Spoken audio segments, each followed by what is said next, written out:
This is Geometry Unit 12, Lesson 5 on angles formed by tangents, chords, and secants. So what we're going to look at in this lesson are the different angles that are formed by the lines that are drawn to a circle, tangents, chords, and secants. So the first one we're going to look at is the interior angle of a circle. It is an angle formed by two chords that intersect inside the circle. So this is a chord, they intersect inside the circle. They create four angles right there. Okay, so the measure of those four angles, the measure of an interior angle in a circle is half the sum of the measures of the arcs intersected by the circle and its vertical angle. Okay, so that means if I'm looking at angle DEC right here, it is equal to half of the sum of the two arcs that are created by the angle and its vertical angle. So the measure of angle DEC is equal to half the measure of arc DC and AB. So that would be, because this is a vertical angle, it intercepts this arc and this arc. You add them together and then take half of it, and you've got the measure of this angle here. Now, what about AEB? AEB is a vertical angle to it. These two are vertical angles. So this one is going to be the same. It's going to be half the measure of the arc it intercepts, which would be DC, AB and DC. Okay, so it intercepts this arc, and this is the vertical angle with it. So these two are vertical angles, so they will actually be found to measure the same way. Now the same thing is true for DEA and CEB. Angle DEA intercepts arc AD right here, and also the vertical angle arc over here, and so does BC. So these two will be the same. It'll be half the measure of arc AD plus BC, and this one will also be, because it intercepts BC and then also the vertical angle AD, it'll also be AD plus BC.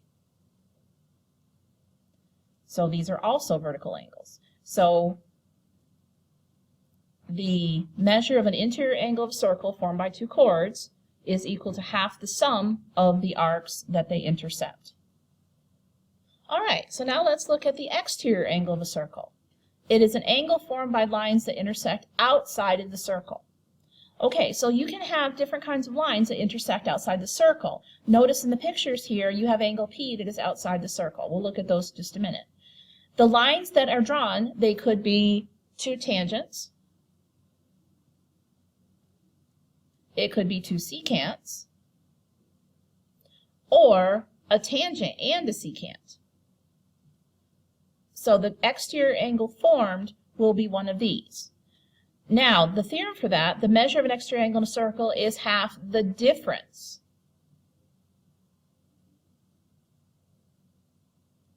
of the measures of the arcs intersected by the angles. So you have to see what two arcs are intersected in order to figure out what the difference is. Okay, so let's take a look at the different kinds. Okay, so since this is half the difference, we have to know what arcs it intercepts. So angle P on this one, what kind of lines are angle P? This is two secants, all right, because they intersect the circle in two places. It intersects at CB and DA, so this is two secants. Okay, so if I'm looking for the measure of angle P, what two arcs are intercepted by those two secants? Well, it would be this one and this one. So the measure of angle P will be half the difference of the bigger arc, which would be AB, minus the smaller arc, which would be CD. So there we go. So measure of angle P will be half the difference between this one and this one. So subtract these two and then take half of it. All right, the second one. What kind of lines are PA and PB? They are two tangent lines. So be very careful when you're doing this. Remember, your ends of your angle are right here. Okay, so this is going to be half the difference of the two arcs. What is the major arc of this? Well, the major arc is going to be from here to here. So that is going to be the measure of arc ACB minus the smaller arc, which is over here, AB. That's the minor arc. Okay, so you have to make sure you go to the ends at the points of tangency for the angle when you do that, so you know which arc is which. Okay, now the measure of angle P on this one.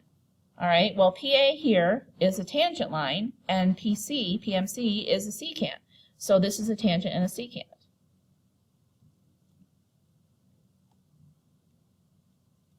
Okay, so angle P will be half the difference between the two arcs that intersects. Okay, so look at where the ends of the arcs are. It would be here, or angles are, excuse me, and here. So that's the end of angle P. So that is going to show where your arcs are going to be. So the major arc here would be AC. The bigger one would be AC. And the smaller one would be AM. All right, so the measure of angle P would equal half the difference between arc AC and arc AM. So it's half the difference between the arcs. So an exterior angle, it's half the difference between the arcs that they intersect. So it can be two secants, two tangents, or a tangent and a secant. All right, so now that we know our theorems for interior and exterior angles in a circle, let's see if we can find the measure of angle x based on the values. All right, so working on this one, we have an interior angle. That is equal to half the sum of the arcs they intersect in the vertical angle. So x is going to equal 1/2 80 plus 110 to get the measure of angle x. So that means x is going to be half of 190. So x is going to equal 95. Half the sum of the two arcs that intersects. Okay, for letter B. This is an exterior angle, so it's going to be half the difference the arcs that are intercepted by the two secants. This is a secant, this is a secant.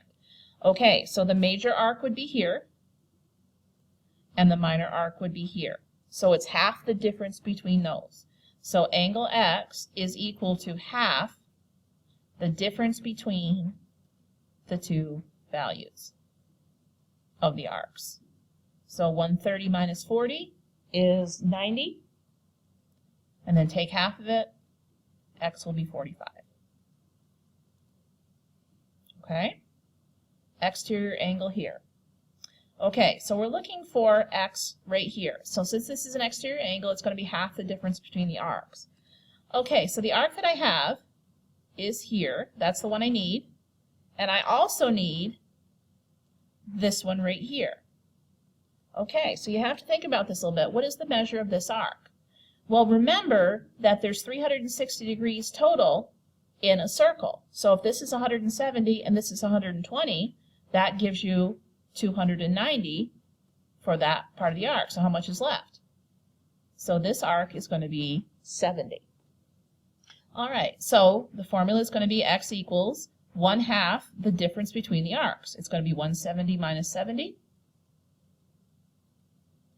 So it's going to be half of 100. So x is equal to 50. Okay. All right, so make sure that you know which arcs are intercepted, whether you have to add if it's interior or subtract if it's exterior. All right, on these next three, we have the angle measure, but we're looking for the arc measure. We can still use the same formula.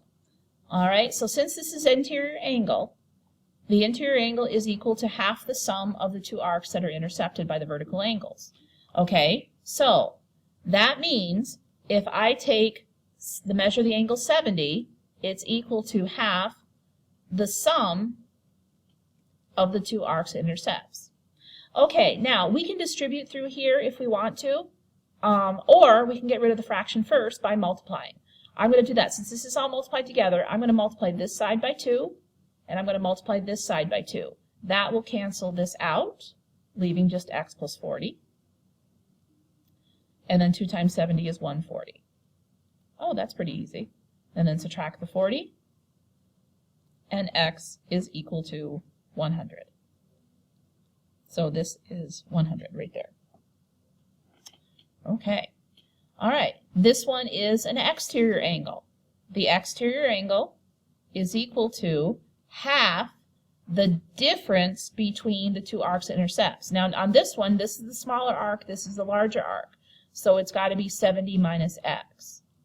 Okay, again, I'm going to use the trick to get rid of the 1/2. I'm going to multiply this side by 2, and I'm going to multiply this side by 2. That cancels this out, leaving 70 minus x is equal to 50. All right, subtract the 70, you get negative 20 equals negative x, and then divide by negative 1, x is going to equal 20. All right, and for f, we have two tangents here, so the angle 40 is equal to half the difference between the major arc and the minor arc. All right, now think about this for a second. The major arc is right here. So the minor arc from here to here is the other one that we need. How could we describe what the measure of that's going to be? Well, remember, if this is x, how much does it have to add up to be total? It would have to be 360 total. So this part is going to be 360 minus x. Okay, so when I plug this in, notice I'm minus here. I'm going to put this in parentheses. You do have to do that. Okay, now I'm going to get rid of the half by multiplying by 2. This cancels this, leaving 80 equals x, and I'm going to distribute here, minus 360 plus x. Okay, so that gives me 80 equals 2x minus 360. So add the 360 gives me 440 equals 2x, and then divide by 2, and x will equal 220 degrees. So there we go. So you have to know your formulas, whether it's an interior or an exterior angle, because you can use it both ways. You can find the angle, or you can find the arc. All right, let's put all our work together and see what we can do here. We have in the diagram shown GDF is a tangent, and DA, the measure of arc DA to BC is 3 to 4. All right, so we know DA is going to be some multiple of 3, and BC is going to be some multiple of 4. Okay, now, let's see if we can figure out what the measures of this and this are. Well, first of all, let's find the measure of angle P. The measure of angle P is an exterior angle, so it's going to be half the difference between the two arcs it intercepts. Well, it intersects DC over here and AB over here. So it's DC minus AB. Problem is, we don't know what AB is. All right, well, notice we have angle ACB right here. This is an inscribed angle. So if this is an inscribed angle, it's going to be half of the arc it intercepts. So that's going to make AB 40. So this is going to be half of 110 minus 40, which is half of 70, which is 35. So angle P is 35. Okay, now that we have all the sides, or excuse me, all the arcs of the circle, they have to add up to 360. So 110 plus 3x plus 40 plus 4x will equal 360. That gives me 7x plus 150 equals 360. So 7x is equal to 210. So x is 30. That makes this one 90 and this one 120. So we may need those in a few minutes, so we've got them now. All right, angle DEC is right here. That is an interior angle, so that's equal to half the sum of the arcs it intercepts. What arcs do it intercept? Well, it intercepts DC here, and its vertical angle over here would be AB. So it's 110 plus 40, which is half of 150, which is 75. So this angle right here is 75. All right, my last one is angle FDA. FDA. All right, that is an angle formed by a tangent and a secant. So it is equal to half of the arc that it intercepts. Well, it's intersecting arc FDA, or DA, sorry. It's half the measure of arc DA, so it's going to be half of 90, which is 45.